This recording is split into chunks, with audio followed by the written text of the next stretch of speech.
नमस्कार बच्चों, YouTube channel शिक्षालय में आपका बेहद स्वागत है। मेरा नाम है रेणु यादव। बच्चों, कोविड-19 के इस माहौल में जहां सब कुछ लॉकडाउन हो गया है, थम गया है, आपकी पढ़ाई नहीं थमेगी। इस YouTube चैनल के माध्यम से क्लास 9 से लेकर 12 तक के जितने भी केमिस्ट्री के चैप्टर्स हैं उनको आपको अच्छे से समझाया जाएगा। और अगर आपकी कोई क्वेरी है तो आप मुझे कभी भी पूछ सकते हैं, ठीक है। हम कल चैप्टर नंबर 1 9th के मैटर इन अवर सराउंडिंग्स पे थे। इसमें जो कल पढ़ाया गया है पोर्शन, उसमें एक स्टूडेंट पूजा का क्वेश्चन आया है कि हमने मैटर को सॉलिड, लिक्विड और गैस में क्लासिफाई किया था और हमने ये भी कहा था कि सॉलिड की अपनी एक बाउंड्री होती है, फिक्स्ड वॉल्यूम होता है, कंप्रेसिबिलिटी बहुत कम होती है। तो फिर स्पंज और डो मीन्स की जो आपका गूंथा हुआ आटा होता है वो आप कंप्रेस क्यों कर पाते हैं। बहुत अच्छा क्वेश्चन है पूजा, इसका मैं आपको जवाब देती हूँ। कल हम लोगों ने ये डिस्कस किया था कि जो सॉलिड होते हैं उसके मॉलिक्यूल्स के बीच में स्पेस बहुत कम होता है, ना के बराबर होता है। और उस स्पेस को हम लोगों ने कल डिस्कस किया था कि हम ये जो स्पेस होता है ना बच्चों, इस छोटे से स्पेस को हम वॉइड कहते हैं, VOID। लेकिन कल ही हम लोगों ने ये भी डिस्कस किया था कि हर एक सॉलिड की अपनी एक अलग टेंडेंसी होती है कि वो किस टेम्परेचर पे मेल्ट कर सकता है या टूट सकता है। अब जैसे ये मार्कर है, ये भी एक सॉलिड है, इसकी एक अपनी फिक्स बाउंड्री है। इसका मतलब इसके जितने भी पार्टिकल्स होंगे वो एक डेफिनेट दूरी पे होंगे, उनके बीच का फोर्स ऑफ अट्रैक्शन अगर दूरी कम है तो ज्यादा होगा। कल हम लोगों ने ये पढ़ा था ना। अब अगर मैं इसको तोड़ना चाहूँ तो मुझे बहुत एनर्जी लगानी पड़ेगी। इसका मतलब क्या हो गया? इसका मतलब हो गया कि इस सॉलिड के जितने भी पार्टिकल्स हैं वो बहुत करीब है, बहुत पास है। अब अगर मैं चौक की बात करती हूँ, आप लोगों ने कभी ना कभी चौक से लिखा होगा, है ना। और जब आप उससे लिखते होंगे तो आपने नोटिस किया होगा कि उसके कुछ पार्टिकल्स नीचे गिरने भी लग जाते हैं ना, जिसको आप चौक डस्ट बोलते हो। इसका मतलब हो गया कि इसके भी जो पार्टिकल्स हैं वो है तो टाइटली अरेंज्ड, लेकिन उनके खुद के मॉलिक्यूल्स के बीच में कुछ स्पेस है। इस स्पेस में क्योंकि एयर भरी होती है, हवा भरी होती है, इसकी वजह से भी इसको आप अगर तोड़ते हैं ना, एक भी हाथ से अगर पकड़ के आप इसको टाइटली टर्न भी करने की कोशिश करें तो चौक टूट जाती है। अब हम बात करते हैं स्पंज की। स्पंज भी इस तरीके का एक रेक्टेंगुलर या चौकोर आपको आकार में मिल जाएगा स्पंज मार्केट में। स्पंज को अगर आप ध्यान से देखेंगे ना तो स्पंज में भी जितने पार्टिकल्स होते हैं बच्चों, उनके बीच में ना थोड़ा थोड़ा गैप्स में एयर स्पेस होते हैं, होल्स जैसे होते हैं। अगर आप स्पंज को ध्यान से देखने की कोशिश करो तो इस होल की वजह से इसकी जो कंप्रेसिबिलिटी है ना वो ज्यादा हो जाती है। अब जैसे इसमें तो कोई स्पेस है ही नहीं, तो ये हम कंप्रेस कितना भी करें ये कंप्रेस नहीं होगा। लेकिन क्योंकि स्पंज में जितने भी पार्टिकल्स है ना उनके बीच में अच्छा खासा स्पेस होता है, अच्छा खासा स्पेस होता है जो विजिबल भी होता है। आप देखोगे तो आपको अंदाजा लग जाएगा। और नहीं तो आप एक एक्सपेरिमेंट करो, स्पंज को पानी में डाल दो, सारा पानी अंदर चला जाएगा। क्यों अंदर चला जाएगा? क्योंकि जो पार्टिकल्स है ना उनके बीच में स्पेस है। तो क्योंकि स्पंज के पार्टिकल्स के बीच में स्पेस होता है, एयर स्पेस होता है, इसलिए हम उसको कंप्रेस कर सकते हैं और फिर वो वापस से अपनी स्पेस ले लेता है। इसका मतलब उसका जो सरफेस है ना, ये सरफेस जब तक आप उसको कंप्रेस नहीं करोगे तब तक उसकी फिक्स्ड बाउंड्री रहेगी। जब आप उसको कंप्रेस करोगे तो उसकी बाउंड्री चेंज हो जाती है। ओके, बट अदरवाइज बैठे बैठे स्पंज या जिस पोजीशन में है वैसे रखेंगे, अगर आप उसको सूखा है रखेंगे तो वो अपनी बाउंड्रीज को चेंज नहीं करेगा। क्लियर? अब हम बात करते हैं डो यानी कि गुथा हुआ आटा। बच्चों, आटा किस चीज से बनता है? जिस आटे का सवाल आपने मेरे से पूछा है वो है गेहूं का आटा। तो गेहूं का आटा अगर आपने कभी हाथ में पकड़ के देखा हो तो पाउडर जैसा हो जाता है ना। सेम जैसे स्पंज का केस है ना, वैसे ही आटे का केस रहता है कि आटे के जितने भी पार्टिकल्स होते हैं ना गेहूं के, उनके बीच में स्पेस होता है। यही एक कारण है कि वो अपने बीच के उस स्पेस में पानी को अच्छे से एब्जॉर्ब कर लेता है जब आप आटा गूंथते हो तो। और क्योंकि उस स्पेस में वो वाटर आ जाता है और वाटर की वजह से भी फ्लेक्सिबिलिटी आ जाती है, जिसकी वजह से आप जो डो है या गुथा हुआ आटा है उससे आप रोटियां बना सकते हैं। I hope this is clear. Pooja, अगर कोई और क्वेश्चन है तो फिर मुझे पूछिएगा। एक और स्टूडेंट का क्वेश्चन आया था कि क्या सॉलिड लिक्विड्स की तरह अपने कंटेनर का शेप ले सकता है? कल हम लोगों ने ये डिस्कस किया था ना कि एक ग्लास पानी है तो अगर मैं पानी को इस ग्लास में डाल दूंगी तो पानी इस ग्लास के आकार का हो जाएगा। अगर मैं पानी को इस बोल में डाल दूंगी तो इस बोल के साइज का हो जाएगा, है ना, उसी के शेप में आ जाएगा। तो क्या लिक्विड ऐसा कर सकता है? सॉरी, क्या सॉलिड ऐसा कर सकता है? नहीं, सॉलिड ऐसा नहीं कर सकता। अब इसकी एक फिक्स बाउंड्री है बच्चों। और ये कंप्रेस भी नहीं हो सकता। तो इसको हम जैसे रखेंगे ये वैसा ही रहेगा अप टिल द टाइम हम इसका टेम्परेचर चेंज करके इसको मेल्ट ना कर दें, और मेल्ट कर देंगे तो ये सॉलिड नहीं बचेगा।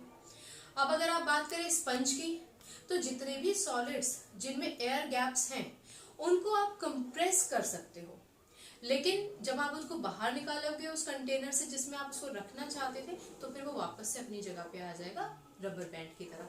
इसका मतलब ये हो गया कि सॉलिड को आप कंटेनर की शेप नहीं दे सकते हो, उसका सिर्फ एक ही तरीका है कि सॉलिड को आप मेल्ट करना शुरू कर दो। आई hope this is clear. Okay, तो अब आगे बढ़ते हैं चैप्टर में।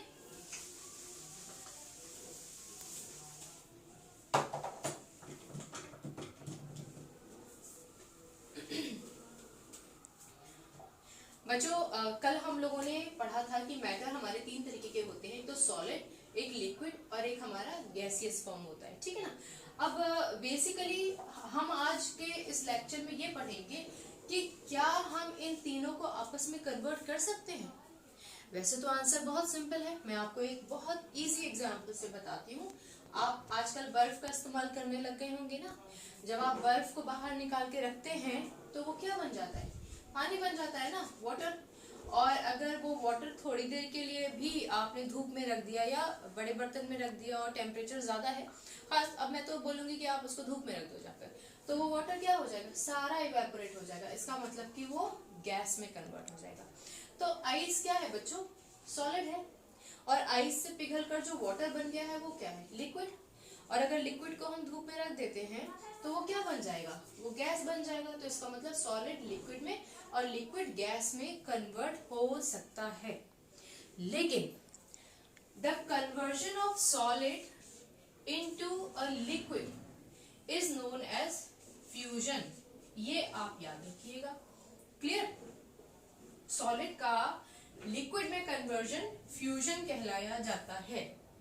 ओके, और लिक्विड जब गैस में बदलता है तो हम क्या करते हैं बच्चों, जब हम पानी फैला देते हैं छत पे या फिर आंगन में, कुछ देर बाद उड़ जाता है, तो फिर पेरेंट्स क्या बोलते हैं कि वेपर बन गया है, भाप बन गया है। एग्जैक्टली तो क्योंकि वो भाप बन गया है, वो वेपर बन गया है, इसीलिए ये जो प्रोसेस है वेपर बनने का, आप OUR लिखेंगे तो ये कहलाया जाता है आपका वेपराइजेशन। Okay, vaporisation. अब दोनों टर्म्स आपको याद रखनी है। पहली बात, अगर सॉलिड लिक्विड में कन्वर्ट होता है तो उसको हम बोलते हैं फ्यूजन, और अगर लिक्विड गैस में कन्वर्ट होता है तो वो कहलाया जाता है वेपराइजेशन। आई होप इसमें तो आपका कोई भी कंफ्यूजन नहीं होगा। ओके, अब क्या ये कन्वर्ट हो सकते हैं, क्या गैस लिक्विड में और लिक्विड सॉलिड में कन्वर्ट हो सकता है? ऑफ कोर्स हो सकता है, इस पर भी हम बात करेंगे। अभी हम एक तरफा बात करते हैं। ओके, अब let us come to the next point। अभी हम लोगों ने डिस्कस किया कि सॉलिड लिक्विड में कन्वर्ट हो सकता है, लिक्विड भी गैस में कन्वर्ट हो सकता है, वो हम बाद में डिस्कस करेंगे। इसका एक एक्सपेरिमेंट ले लेते हैं। हम एक स्टैंड लेते हैं, आप लोगों केमिस्ट्री में जब प्रैक्टिकल्स करेंगे तो आपकी टीचर आपको ये करवाएंगी, ठीक है। हमने एक स्टैंड ले लिया, स्टैंड के ऊपर हमने एक वायर गॉज ले लिया है। ये वायर गॉज कुछ नहीं होती है, लोहे की छोटी सी जाली होती है, ठीक है। इसके ऊपर हम लोगों ने एक बीकर रख लिया मान लीजिए, और उस बीकर में मैंने आइस रख लिया है, बर्फ रख लिया है, क्लियर। और एक थर्मोमीटर यहाँ पे मैंने अरेंज कर दिया है, ठीक है। डायग्राम पे मत जाइएगा, टेढ़ा होगा, पर आप सिर्फ समझिए कि ये थर्मोमीटर है। और यहाँ पे मैंने क्या किया है कि एक स्पिरिट लैंप से इसको फायर देने की कोशिश की है। आप स्पिरिट लैंप की जगह स्कूल में बंसन बर्नर्स भी होते हैं, तो जो भी अवेलेबल होगा आपकी टीचर उससे एक्सपेरिमेंट कराएंगी, क्लियर। तो हमने एक स्टैंड लिया है, उसके ऊपर एक वायर गॉज रखा है, उसके ऊपर हमने एक फ्लास्क रख दिया है, उसमें आइस रख रखी है, और एक थर्मोमीटर हमने क्लैंप की मदद से होल्ड कर रखा है, ठीक है ना। क्लैंप होता है एक स्टैंड जैसा, उससे उसमें क्लिप लगा होता है, उससे हम थर्मोमीटर को होल्ड कर देंगे। अब क्या होता है, जब मैं इस आइस को मेल्ट करना शुरू करूंगी ना, तो बेटा आइस का जो मेल्टिंग पॉइंट होता है ना, वो होता है 273.16 केल्विन। पर अपनी सुविधा के लिए हम लिखते हैं 273 केल्विन। तो आप ये मान के चलो आइस का जो मेल्टिंग पॉइंट होता है वो 273 केल्विन होता है, और 273 kelvin is equals to 0 degree C।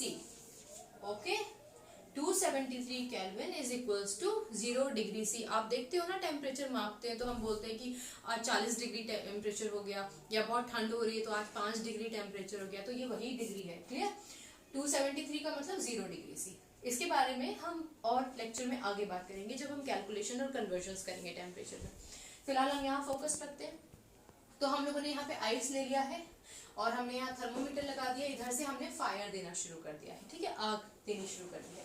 अब जैसे ही हीट इस आइस पर पहुंचेगी तो डेफिनेट कि आइस मेल्ट करना शुरू करेगा। जैसे आइस मेल्ट करना शुरू करेगा थर्मोमीटर की जो रीडिंग है वो जाने लग जाएगी ऊपर, लेकिन एक पर्टिकुलर पॉइंट पर वो जो रीडिंग है ना वो फिक्स्ड हो जाएगी। आई होप दिस इज क्लियर। आपको अभी सिर्फ दिमाग पे जोर नहीं डालना है, सिर्फ इतना सुनो कि जब हम हीट करेंगे इस आइस को तो ये आइस मेल्ट होता जा रहा है। हो सकता है ये पूरा ही लिक्विड में कन्वर्ट हो गया हो, लेकिन फिर भी हमने हीट देना बंद नहीं किया और हमने देखा कि जो हमारा थर्मोमीटर है ना उसमें जो रीडिंग है ना वो ऊपर नहीं जा रही है। क्लियर? तो ये क्या होता है इसके बारे में भी हम बात करेंगे। पहले हम यहाँ पे बात करते हैं कि आइस जब लिक्विड में कन्वर्ट हो गई है तो इसका मतलब वो मेल्ट हो गई है, और मेल्ट हो गई है तो इसका मतलब वो हो गया उसका मेल्टिंग पॉइंट। कोई भी टेम्परेचर जिस पर कोई भी सॉलिड हो सकता है, आइस ही नहीं कोई भी सॉलिड हो सकता है। अब जैसे आयरन है, आयरन का तो 1500 डिग्री सी से ऊपर होता है टेम्परेचर, तो उसको फर्नेस में हम लोग को हीट करना पड़ता है, ठीक है। यहाँ पे तो हमने आइस ले रखा है। तो कोई भी सॉलिड XYZ एक पर्टिकुलर टेम्परेचर पर जब मेल्ट हो जाता है एटमॉस्फेरिक प्रेशर में, एक गिवन एटमॉस्फेरिक प्रेशर में, वो कहलाया जाता है उसका मेल्टिंग पॉइंट। ठीक है, मैं आपको इसको थोड़ा और सही से समझा देती हूँ ताकि आप कंफ्यूज ना हो।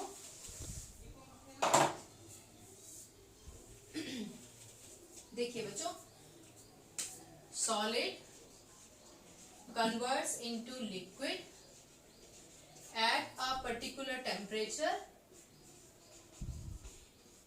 in the atmospheric pressure,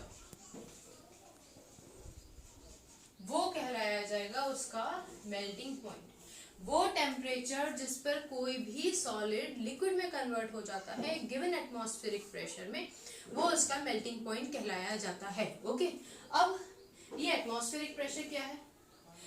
आपको मालूम है कि हमारा अर्थ डिफरेंट लेयर्स से सराउंडेड है ना, ट्रोपोस्फेयर, स्ट्रेटोस्फेयर, हम बहुत डिटेल्स में नहीं जाएंगे। तो ये हमारा जो पूरा का पूरा अर्थ है ना, ये गैसेस से सराउंडेड है, और ये जो गैसेस होती है ना प्रेशर एक्सर्ट करती हैं। ओके, तो जो भी हमारे एनवायरनमेंट में प्रेशर एक्सर्ट होता है इस हवा की वजह से, वो कहलाया जाता है एटमॉस्फेरिक प्रेशर। और ये एटमॉस्फेरिक प्रेशर बच्चों हमारा अलग अलग एरियाज में अलग अलग होता है, पहाड़ों पर, प्लेन्स में, ठीक है, उसके बारे में हम डिटेल में नहीं बात करेंगे, that is not the concern of this particular chapter. तो एटमॉस्फेरिक प्रेशर आप समझ गए होंगे ना। तो किसी भी सॉलिड का लिक्विड में कन्वर्ट हो जाना एक पर्टिकुलर टेम्परेचर पर एक गिवन एटमॉस्फेरिक प्रेशर में, उसका मेल्टिंग पॉइंट कहलाया जाता है। आई hope this is clear. Okay, अब एक और वर्ड याद रखो, लेटेंट हीट।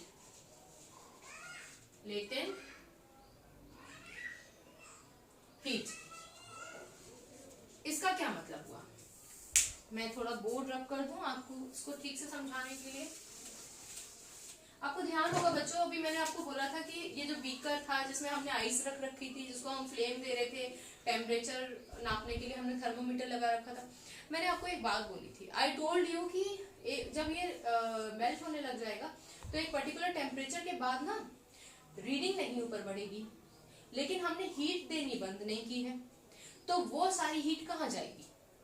भाई सॉलिड ने तो अपने हिस्से की हीट ले ली और उसने अपने आप को पिघलाना भी शुरू कर दिया, वो लिक्विड में भी कन्वर्ट होने लग गया, रीडिंग भी ऊपर नहीं जा रही है, तो ये हीट कहाँ जा रही है?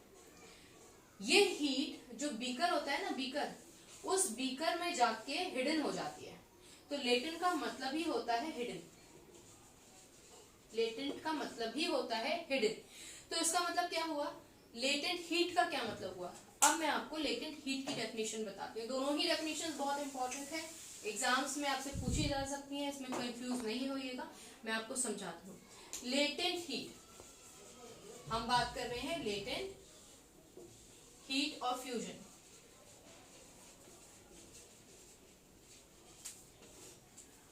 फ्यूजन से तो आप समझ ही गए होंगे ना, सॉलिड का लिक्विड में कन्वर्जन फ्यूजन कहलाया जाता है, हमने बिगनिंग ऑफ द चैप्टर पढ़ा था, क्लियर। तो लेटेंट हीट ऑफ फ्यूजन का क्या मतलब हुआ, देखो बच्चों, 1 kg of solid, 1 kilo solid को यदि आप लिक्विड में कन्वर्ट करते हैं इस सॉलिड के मेल्टिंग पॉइंट पर, जैसे कि हम लोगों ने बोला था ना आइस का मेल्टिंग पॉइंट 0 डिग्री होता है ना, और आपका जो आयरन है उसका 1500 से ऊपर होता है, तो किसी भी मटेरियल का जो मेल्टिंग पॉइंट होगा उस पर 1 kg ऑफ सॉलिड जो लिक्विड में कन्वर्ट किया जाता है, उस सॉलिड के मेल्टिंग पॉइंट पर एक पर्टिकुलर एटमॉस्फेरिक प्रेशर पर, क्लियर, उस हीट को बोलते हैं लेटेंट हीट ऑफ फ्यूजन। क्या बोलते हैं, लेटेंट हीट ऑफ फ्यूजन। ये बहुत ज्यादा इंपॉर्टेंट है, इस बात को याद रखिएगा कि आप कंफ्यूज ना हो जाएं। So the energy that is required, वो एनर्जी जो 1 किलो सॉलिड को लिक्विड में कन्वर्ट करने के लिए चाहिए, उसके मेल्टिंग पॉइंट पर एक पर्टिकुलर गिवन एटमॉस्फेरिक प्रेशर में, वो कहलाई जाती है लेटेंट हीट ऑफ फ्यूजन। और मेल्टिंग पॉइंट क्या है, मेल्टिंग पॉइंट में हम किसी मापदंड की बात नहीं करेंगे, हम सिर्फ इतना बोलेंगे conversion of a solid into liquid at a particular given atmospheric pressure is known as its melting point. I hope this is clear. अगर आपको कोई भी कंफ्यूजन है तो आप मुझे फौरन पूछिएगा, और इस चैप्टर का जो बाकी का हिस्सा है वो आपको बाकी के पार्ट्स में मिलेगा। Okay, take care, God bless you all.